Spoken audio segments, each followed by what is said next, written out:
pertanyaan pada soal ini adalah definisi denaturasi protein dan hal-hal yang menyebabkan denaturasi. Nah, sehingga dari sini langkah pertama yang harus kita lakukan adalah menjelaskan terkait definisi dari denaturasi protein, di mana denaturasi protein itu merupakan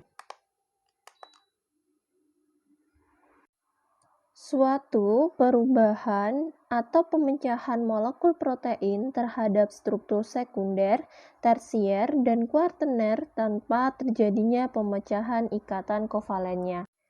Yang mana protein yang mengalami denaturasi itu tidak dapat lagi kembali ke bentuk semula atau mengalami proses irreversibel. Nah, denaturasi terbagi menjadi dua jenis, yakni pengembangan polipeptida dan pemecahan protein menjadi unit yang lebih kecil tanpa disertai pengembangan molekul. Nah, terjadinya kedua jenis denaturasi ini tergantung pada keadaan molekul. Yang pertama, terjadi pada rantai polipeptida, sedangkan yang kedua terjadi pada bagian-bagian molekul yang tergabung dalam ikatan sekunder. Nah, ikatan-ikatan yang dipengaruhi oleh proses denaturasi adalah ikatan hidrogen, ikatan hidrofobik, kemudian ikatan ionik, dan ikatan intramolekuler.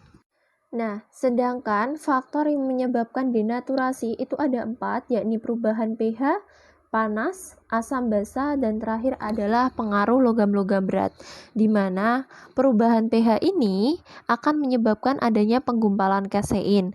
Kemudian, kalau panas dapat merusak adanya ikatan hidrogen dan jembatan garam dari protein, namun tidak akan mengganggu ikatan kovalennya. Hal ini dikarenakan dengan meningkatnya suhu akan membuat energi kinetik molekul akan bertambah.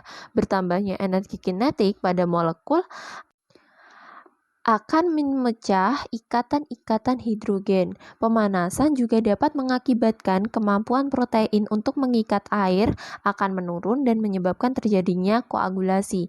Nah, kemudian yang ketiga adalah pengaruh adanya asam basa, di mana asam basa mekanismenya adalah penambahan asam dan basa mampu memecah adanya jembatan garam yang terdapat pada protein, yang mana ion positif dan ion negatif pada garam dapat berganti pasangan dengan ion positif dan negatif dari asam ataupun basa, sehingga jembatan garam pada protein yang merupakan salah satu jenis interaksi pada protein akan menjadi pecah dan protein dapat dikatakan mengalami denaturasi.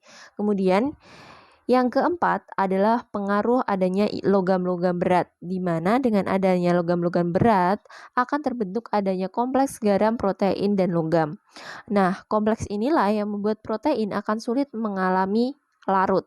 Namun, selain membentuk kompleks logam dalam protein logam, logam berat dapat menarik sulfur pada protein sehingga akan mengganggu ikatan disulfida dalam protein dan menyebabkan adanya protein itu mengalami denaturasi pula. Nah, sehingga dari sini dapat kita simpulkan bahwa definisi dari denaturasi protein adalah ini, sedangkan hal-hal yang menyebabkan denaturasi yakni ada 4, yakni perubahan pH, panas, asam basa, dan terakhir adalah pengaruh logam-logam berat.